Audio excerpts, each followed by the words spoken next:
at the hour in the game cometh Kevin Ball, the man.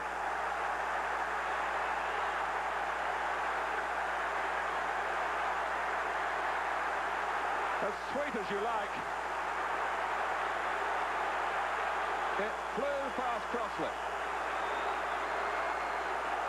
And Kevin Ball with a priceless effort for Sunderland Football Club.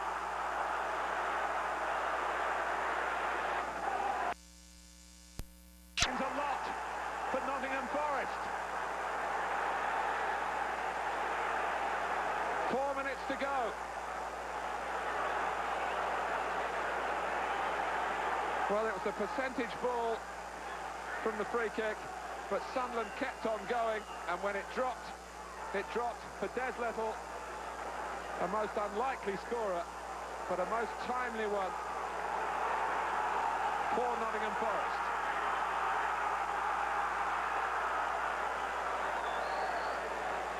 So Sunderland have to try and come again.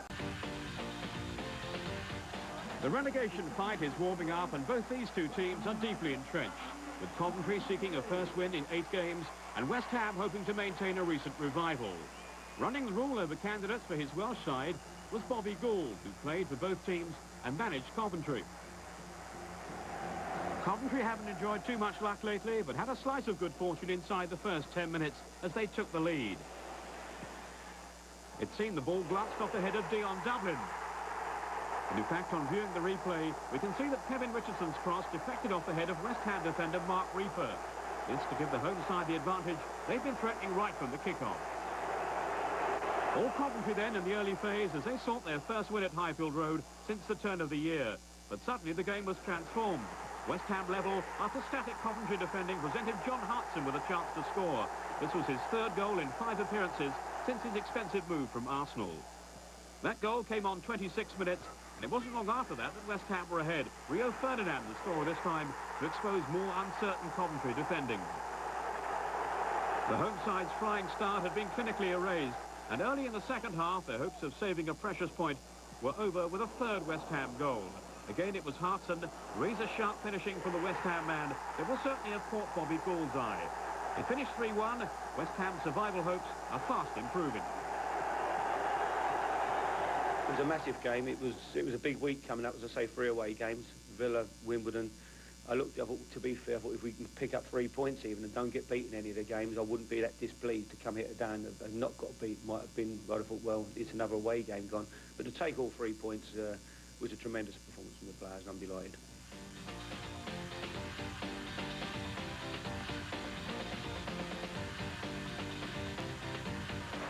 Would he or wouldn't he be fit? In the end, Matthew Le Tissier did make the Southampton lineup, despite foot and groin injuries, but he won't be joining the England squad for next week's friendly with Mexico. Southampton manager Graham Souness said as much before the game, which didn't amuse England coach Glenn Hoddle. But Le Tissier admitted after that he wasn't fit, and he did little to impress in this game. Egil Ostenstad did round off the only notable move of the first half to give Southampton the lead. But a minute into the second half, Leicester City were level, thanks to some keystone cops defending. Emil Heskey couldn't miss. Southampton showed something like the battling spirit Souness says is imperative if they are to stay up. And Le Tissier's corner enabled Ulrich van Hoddle to sweep in his first ever Premier League goal. But Souness admitted he was expecting the worst by the time Neil Lennon cut to the byline, and it was probably Southampton's Richard Dryden, not Leicester's Steve Claridge, who got the decisive touch. Southampton have just 7 games to save themselves, and Le Tissier has a 2-week break to get fit. Things are extremely tricky at the moment. We're looking like we're going to have to win maybe 4 or 5 out of our last 7 games. When you consider we've only won 6 all season, it's very tricky.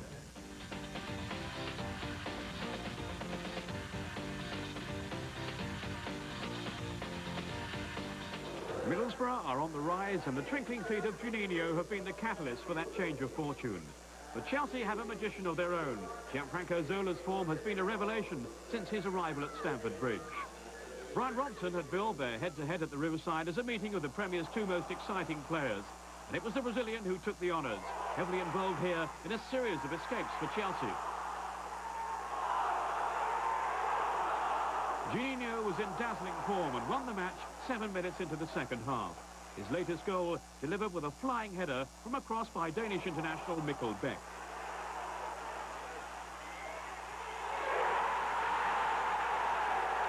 That's 13 for the season now for Juninho, a rare-headed goal now included in his impressive collection. Little was seen throughout of Chelsea as an attacking force, but they nearly equalised late on. Mark Schwarzer, a virtual spectator for much of the game in Borough's goal, had to pull off this stunning save from a Steve Clark volley. That's now 4 wins in a row for Middlesbrough.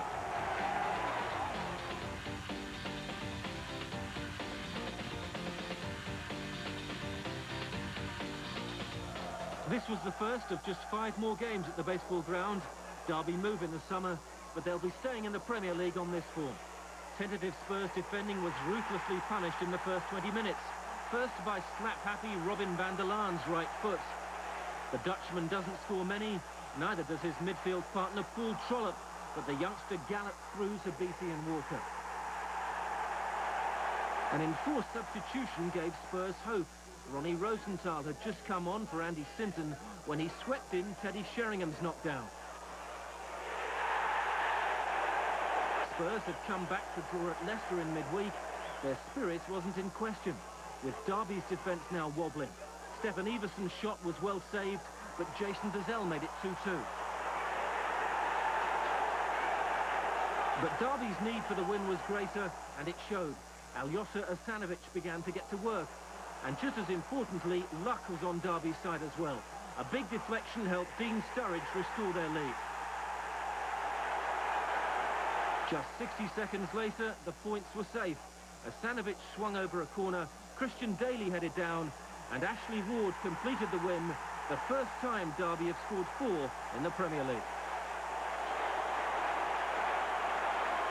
Well, I think we're all looking at 40 points and, you know, we've got 4 at home to get them, you know, and 3 away, obviously, but 4 at home to get 5 points. I think we've got a reasonable chance of doing that.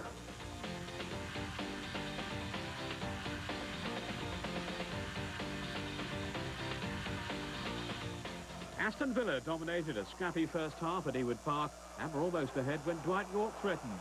He surely should have done better here as Villa strove for a double over Tony Park's Blackburn team. It was the introduction of Tommy Johnson as a second-half substitute that finally swung the match Villa's way. On for the out-of-sort Savo Milosevic. Johnson's splendid first touch enabled him to score on 65 minutes with that precision finish. Poor defending then gifted Villa a second goal 11 minutes from time. A woeful back pass from Colin Hendry, and York nipped in to score with typically nimble footwork. Rover's first home league defeat since Parks became caretaker manager.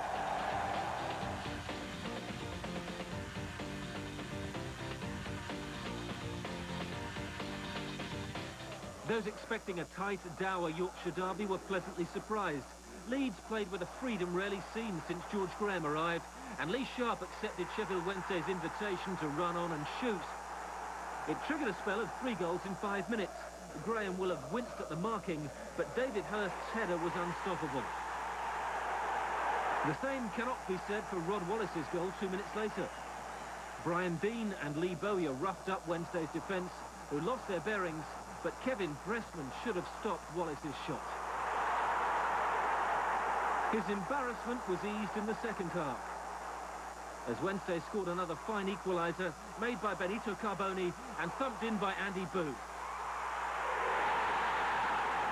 There could have been more goals at either end after that, and Hurst went closest after appearing to handle, but Nigel Martin kept his concentration to keep the scoreline at 2-2.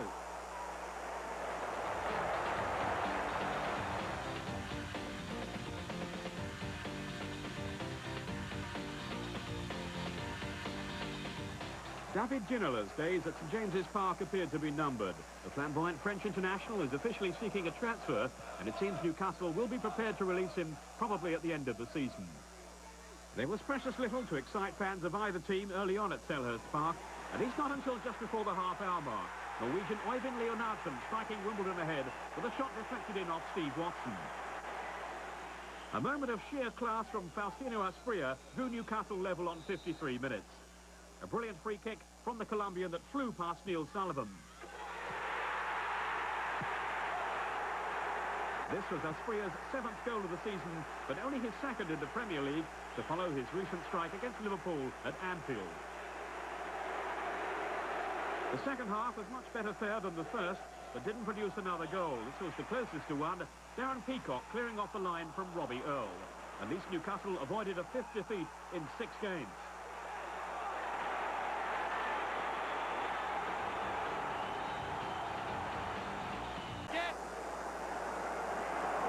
Cantona provided the flick on, and really Paul Gerrard should have kept this out.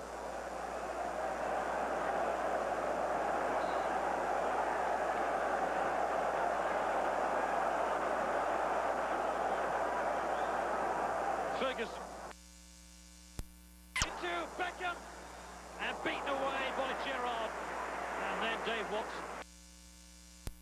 Renard, oh, Gerrard's missed it, and Cantona surely now has won the game for the league leaders.